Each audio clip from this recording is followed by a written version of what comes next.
Сәлеметсіздер ме, құрметті қонақтар және оқушылар? Сәлеметсіздер. Балалар, біз бүгін кітапханада қонақтамыз, иә?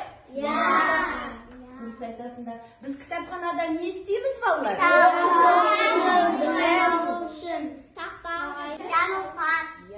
Ертегі кітаптар оқиды екенбіз. Олай болса, балалар, бүгін біздің топқа ата-аналарымыз сендердің білімдерің қаншалықты екенін көргілері келіп отыр. Біз ата-аналарымызға өз білімімізді көрсетеміз бе? Иә! Жақсы, балалар. Онда бүгін өнер алды қызыл тіл деп Абай Құнанбаев атамыз айтқандай, балалар, мен сіздермен бүгін сөз өнері сайысын ұйымдастырып отырмын. Бұл сайыс, балалар, 3 кезеңнен тұрады. Бірінші кезең тапқыр болсаң, тауып көр. Ал екінші кезең мақал сөздің мәйегі. Үшінші кезең кім көп біледі. Бұнда біз жұмбақ, тақпақ, жамыртпаштар айтамыз. Түсінікті ғой, балалар?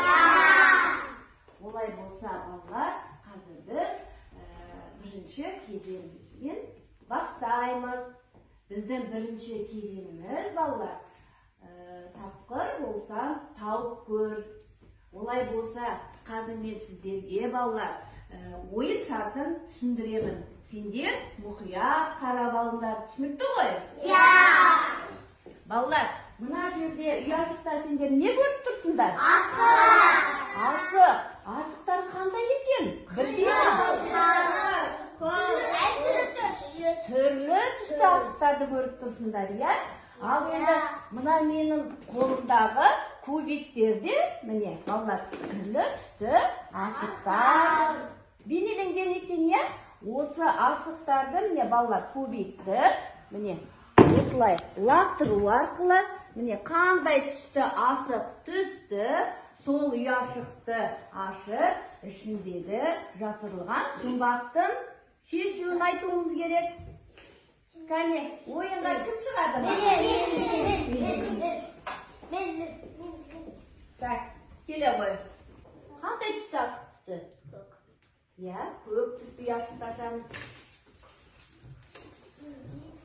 Аяғы бар, басы бар, арқасында тасы бар. Бұның жауабы тасбақа. Тамаша. Қалды. Ол ұяшығымыздың түсі қандай екен? Сары. Қабат-қабат қаттама. Ақылым болса аттама. Кітап. Тамаша.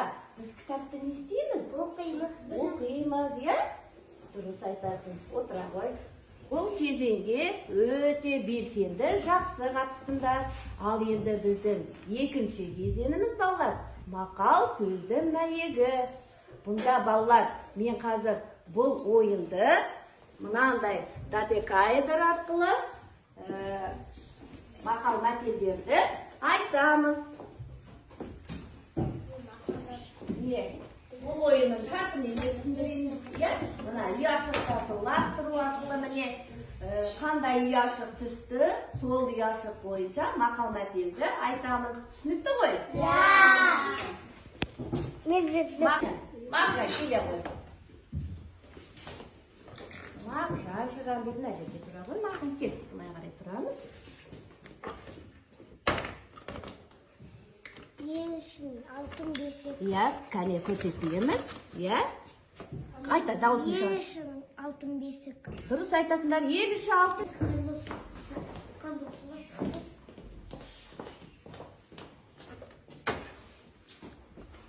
Иә? Әкеге қарап ол өсет, анаға қарап қыз өсет. Тамаша, жарайсың. Тапсырманы жақсы орындадыңдар. Енді біздің келесі айналымымыз, балалар. Үшінші кезең. Кім көп біледі? Бұл айналымда, балалар, біз жанытпаш, тақпақтар айтамыз. Дайынбыз ба? Иә! Жақсы. Олай болса, міне, ашық микрофон арқылы мен микрофонды кімге беремін? Сол бала жанытпаш айту керек. Түсінікті ғой? Айта-айта жақталды, қайта-қайта жақталды, қайта-қайта жатталды, айта-айта жатталды. тамаша. Так, Мағжан айтам дейді, даусымызды шығарып, Мағжан? Ішінде біз күзетсе, біз пысық тышқан ұстап жемесе, бұларға еш қызық. Абай Құнанбайұлы сенбей жұртқа тұрса да қанша мақтан, сенбей жұртқа тұрса да қанша мақтан. Әуре етеді ішіне қулық сақтап, өзіңе сен өзіңді алып шығар, еңбегің мен ақылың екі жақтап. Өзіңді сенгіштікпен әуре етпе, құмарпаз болып мақтанды қуып кетпе, жұртпен бірге өзіңді қоса алдартып, салпылдап, сауын қуған бойыңа еппе. Қайғы келсе қарсы тұр, құлай берме, қызық келсе қызықпа, оңғаққа ерме, жүрегіңе сүңгіде, түбін көзде, судан тапқан шын асыл тастай көрме. Жаздамайся Абай Құнанбайұлы, жасында ғылым бар деп ескермедім, пайдасын көре тұра тексермедім, ер жеткен соң түспеді осыма, қолымды мезгінен кешірмедім. Бұл мақұрым қалмағынға кім жазалы, қолымды түк сермесем, өскермедім. Адамның бір қызы бала деген, баланы оқытуды жеп көрмедім. Баламды медресеге бір деп бердім, қызмет қылсын, шен алсын деп бермедім. Өзім де башқа шалып төсер едім, қазаққа қара сөзге дес бермедім. Жарайсың, Айзия. Ата-аналар, біздің балаларымыздың білімі сіздерге ұнады ма? Ұнады ма? Олай болса, балалар, қазір біз ата-аналарымызға сөз кезегін берейік, қаншалықты біздің бүгінгі сайысымыз, бүгінгі біздің үйреніп жаттаған тақпақ, жанықпақ, мақал мәтелдеріміз қаншалықты ата-аналарымыздың көңіліне шыққанын білейік. Олай болса, қазір